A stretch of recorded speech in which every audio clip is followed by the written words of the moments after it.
Recomendo a UNITA, recomendo toda a delegação que lá esteve, recomendo as organizações da SADC alternativas, direitos humanos, dos advogados da SADC, da África Austral, que deve-se processar o Estado angolano. O Estado angolano tem que ser processado. Isto não pode continuar desta forma. Pior ainda, quando o presidente João Lourenço, nesta altura, está a assumir a responsabilidade, ou o cargo, ou a função de presidente da União Africana. Foi ilegal. Angola provou-se que, de fato, está sob um regime ditatorial. Que a Angola está sendo gerida de forma partidocrata. Portanto, o partido MPLA, os estatutos do seu partido se sobrepõem à Constituição de Angola, se sobrepõem às leis de Angola, se sobrepõem à soberania de Angola, que reside no próprio povo. Como é que alguém está a assumir o papel de presidente da União Africana, a União? O que é a União? A União é, digamos assim, é a ligação pacífica, harmoniosa entre partes. Como é que ele vai manter a união dentro da União Africana se ele próprio está a promover a desunião e a desagregação? O dia 13 de março devia ser decretado como o dia da vergonha pública em Angola. Não, se calhar sim, eu penso que sim. 13 de março eu convoco os jornalistas, os ativistas angolanos, para que vocês oficialmente decretem 13 de março como dia da vergonha pública em Angola. Isso é muito importante. E isso tem que ser recordado na posteridade. E quem são as pessoas responsáveis por isto? Não há soberania nenhuma fora da lei. A soberania, não se pode confundir soberania com Babilônia.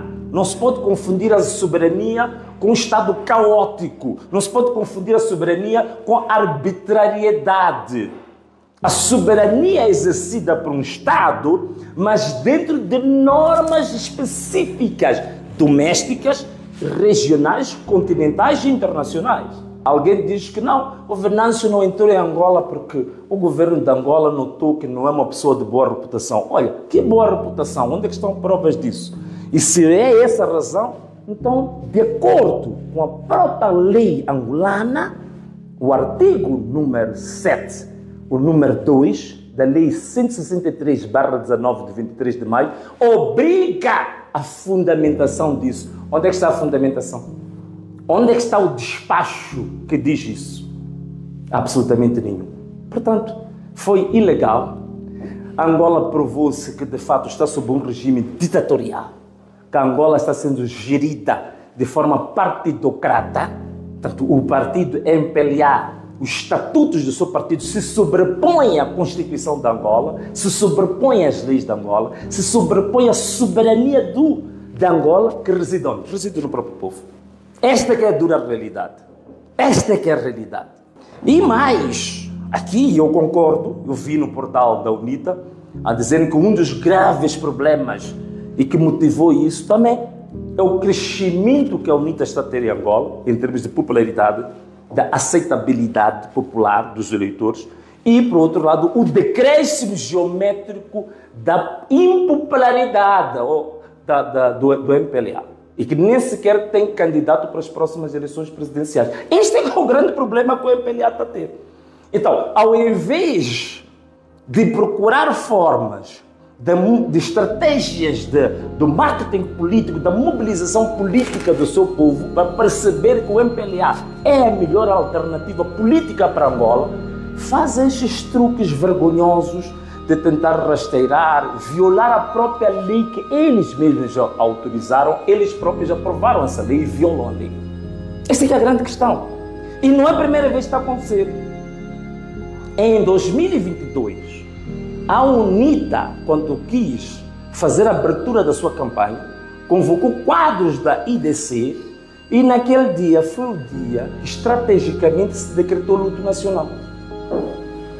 E foi proibida toda atividade política. Então, os quadros do IDC tiveram que também voltar e não tiveram nenhuma ocasião de fazer a abertura da campanha UNITA.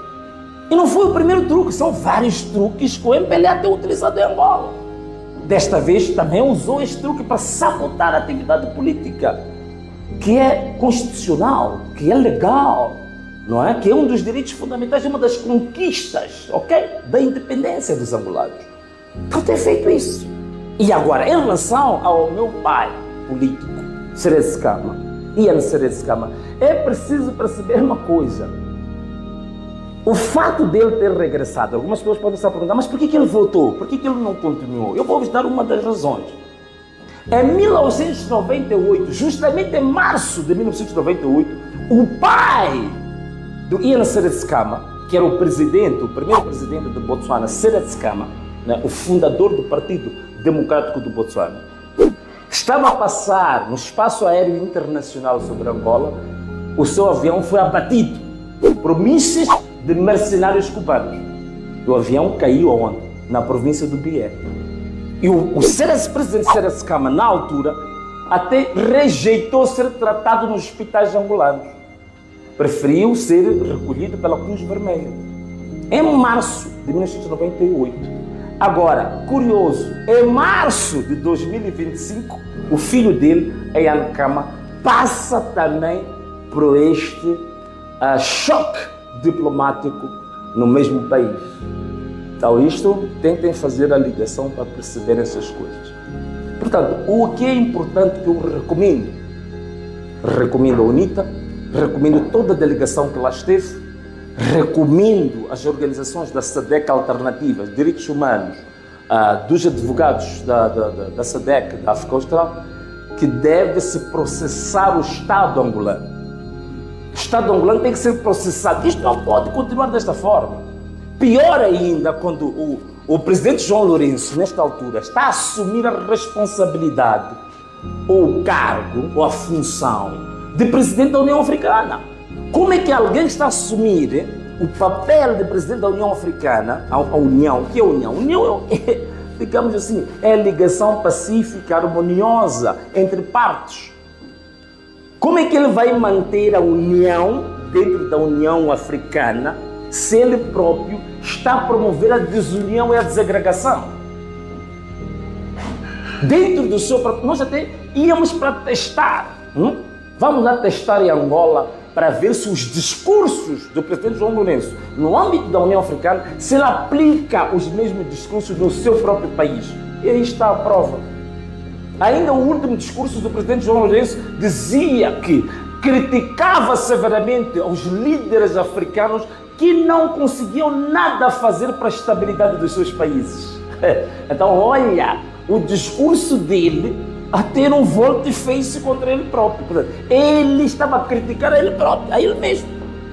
Ele próprio, aquela crítica, era válida para ele. Ele até dizer, é uma vergonha que os líderes africanos não consigam garantir a estabilidade. Com essa vergonha, ele estava a falar da vergonha que está sobre ele mesmo. Então, ele próprio é o praticante deste discurso. O que acontece é isto. Muitos discursos são discursos de ocasião, são discursos de encenação. É por isso que na mediação, no conflito entre o Ruanda e a República Democrática do Congo e o M23, o próprio presidente João Lourenço não conseguiu ser bem-sucedido nesta mediação. Daí que ter sido acusado até pelo Paulo Kagame dele ser um mau mediador, um mediador parcial, que até desvalorizou o diálogo e a aproximação com o M23. Agora que o M23 está a ganhar terreno, é que decidiu que quer falar com o M23 nesta altura. Mas sabemos que no dia 8 de janeiro, ele próprio acabou renunciando à posição de mediar este conflito. Portanto, se há problemas de estabilidade, se há problemas de falta de comprometimento para a estabilidade dos países da África, eu penso que o presidente João Lourenço é um bom exemplo desse empenho para a instabilidade. É por isso que não conseguiu ter sucesso nesta crise, ou seja, um grande elemento para fortalecer e enriquecer o seu próprio currículo. Mas não conseguiu mediar isto.